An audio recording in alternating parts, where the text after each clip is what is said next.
Hello everyone, అందరికీ నమస్తే. Welcome to our channel. ఈరోజు మన ఛానల్లో వచ్చేసి కొత్త రెసిపీ చూపించబోతున్నాను. అది వచ్చేసి లచ్చా పరాటా. ఈ లచ్చా పరాటాకి కావలసిన పదార్థాలు: ఫస్ట్ మైదా, సాల్ట్, ఆయిల్, బటర్ వేసుకొని పిండిని కలుపుకోవాలి. ఈ బటరు పిండికి బాగా పట్టేలాగా ఇలా నేను చూపించే విధంగా పిండిని కలుపుకోవాలి.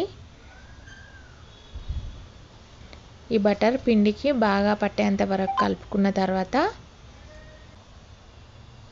కొన్ని వాటర్ వేసుకుంటూ పిండిని కలుపుకోవాలి. ఒకేసారి వాటర్ వేసుకోకూడదు, ఇది మైదా కాబట్టి తొందరగా పలచగా అయిపోతుంది. అందుకే కొంచెం కొన్ని వాటర్ వేసుకుంటూ ఇలా పిండినంతా తడుపుకోవాలి. ఇలా పిండిని మొత్తం తడుపుకున్న తర్వాత వాటర్లో తడుపుకున్న కాటన్ కర్చీఫ్ని ఇలా పిండికి మూసేసి కొంచెం సేపు ఒక 15-20 నిమిషాలు అట్లా నానబెట్టుకోవాలి. నానిన తర్వాత ఇప్పుడు పిండి నానిపోయింది. ఇప్పుడు చపాతీ చేసుకోవాలి. మనం చపాతీ ఎలా చేసుకుంటామో సేమ్ అలాగే పిండి వేసుకొని చపాతీని చేసుకోవాలి.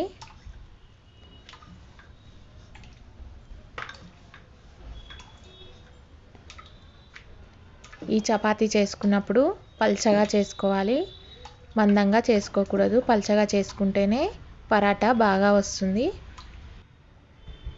ఇప్పుడు ఇది అయిపోయింది కదా, ఇప్పుడు చాక్తో ఇలా సన్నగా కట్ చేసుకోవాలి.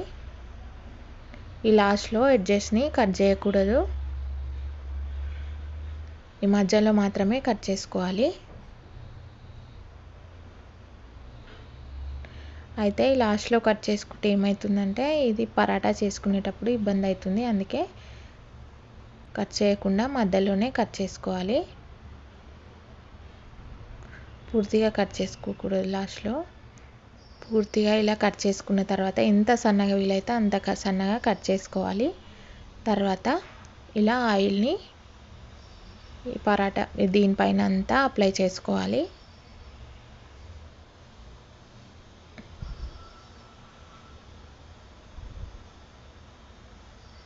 ఇలా పూర్తిగా ఆయిల్ని అప్లై చేసుకున్న తర్వాత బటర్ని అప్లై చేసుకోవాలి.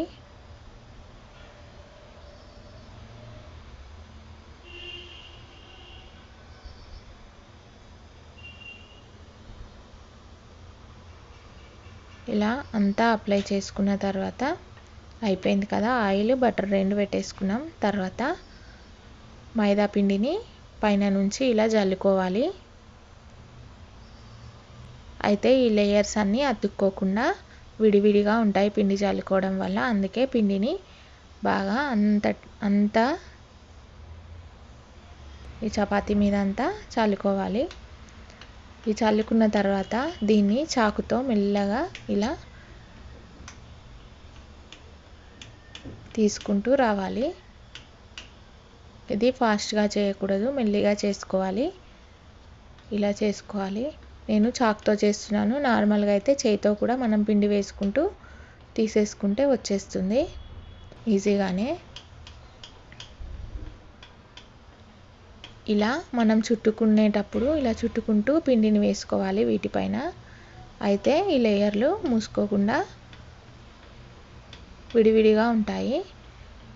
ఇలా చేసుకుంటూ మధ్య మధ్యలో పిండి వేసుకుంటూ తీస్తూ ఉండాలి.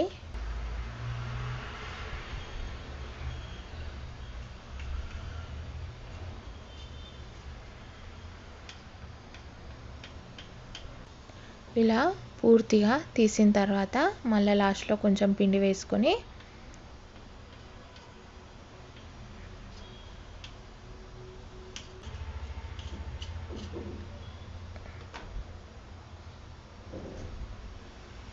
ఇలా లాస్ట్లో పూర్తిగా పిండి వేసుకోవాలి. వేసుకున్న తర్వాత దాన్ని కొంచెం ఇట్లా పొడుగ్గా చేసుకొని కొంచెం లాగినట్టు లాగాలి.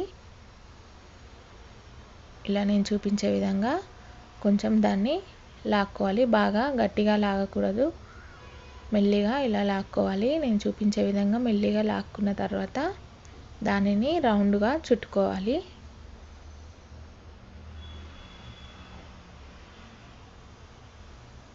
ఇలా రౌండ్గా చుట్టుకున్న తర్వాత ఇలా నేను చూపించే విధంగా జాగ్రత్తగా చుట్టుకొని ఇలా లోపలికి పెట్టుకోవాలి. దాన్ని ఇలా లోపలికి పెట్టుకున్న తర్వాత ఇలా మళ్ళీ ఒకసారి పిండి వేసుకొని మళ్ళీ చపాతీలాగా చేసుకోవాలి. మనం ఇంతకుముందు చపాతీ ఎలా చేసుకున్నామో సేమ్ అలాగే కొంచెం పిండి వేసుకొని మళ్ళీ చపాతీలాగా ఒత్తుకోవాలి. అయితే ఇది చేసుకునేటప్పుడు ఏం చేయాలంటే మరీ బలం వేసి ఒత్తకూడదు, మెల్లిగా చేసుకోవాలి. బాగా బలం వేసి ఒత్తినప్పుడు ఏమవుతుందంటే ఈ లేయర్లన్నీ మూసుకుపోతాయి. అందుకనే ఇట్లా మెల్లిగా చేసుకోవాలి. చేసుకునేటప్పుడు మెల్లిగా చేసుకుంటే ఆ లేయర్లు మూసుకోకుండా విడివిడిగా ఉంటాయి కాబట్టి కాల్చుకున్నప్పుడు లేయర్లు బయటకు వస్తాయి. ఇలా వేడివేడి పెనం పైన ఈ పరాటాని వేసుకున్న తర్వాత తిప్పేసుకుంటున్నాను. తిప్పేసుకొని ఆయిల్ని వేసుకోవాలి. దీనికి కొంచెం ఆయిల్ ఎక్కువగానే వేసుకోవాలి, ఎందుకంటే ఆయిల్ వేసుకుంటేనే ఆ లేయర్లంతా బయటకు వస్తాయి కాబట్టి ఆయిల్ వేసుకోవాలి. ఇప్పుడు కొంచెం బటర్ని పెట్టుకుంటున్నాను. తర్వాత మళ్ళీ దీన్ని తిప్పేసుకుంటున్నా. ఇది తిప్పేసుకున్న తర్వాత మళ్ళీ కొంచెం బటర్ని పైనుంచి పెట్టుకోవాలి.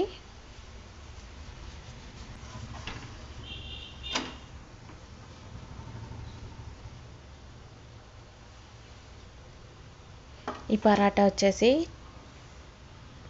పన్నీర్ కర్రీలోకి చాలా టేస్టీగా ఉంటుంది. ఊరికే తిన్నా కూడా ఈ పరాటా చాలా బాగుంటుంది టేస్ట్. ఇప్పుడు పరాటా కాలిపోయింది. ఇది వేడి వేడిగా ఉన్నప్పుడు మాత్రమే ఇలా ప్లేట్లోకి వేసుకొని ఇలా కొట్టుకోవాలి. సైడ్లకి ఎక్కువ కాకుండా మామూలుగా నిదానంగా, మరీ ఎక్కువ కొట్టొద్దు.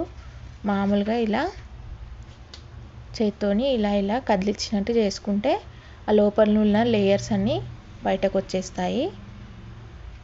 ఇలా చూస్తున్నారు కదా లేయర్స్ ఎంత బాగా వచ్చాయో. ఇలా పొరలు పొరలుగా చాలా బాగా వస్తాయి. మీరు కూడా తప్పకుండా ట్రై చేయండి, చాలా టేస్టీగా ఉంటుంది. ఈ పరాటాలు కనుక మీకు నచ్చినట్టయితే like, share, subscribe to Shweta Sairaj YouTube channel. Thank you.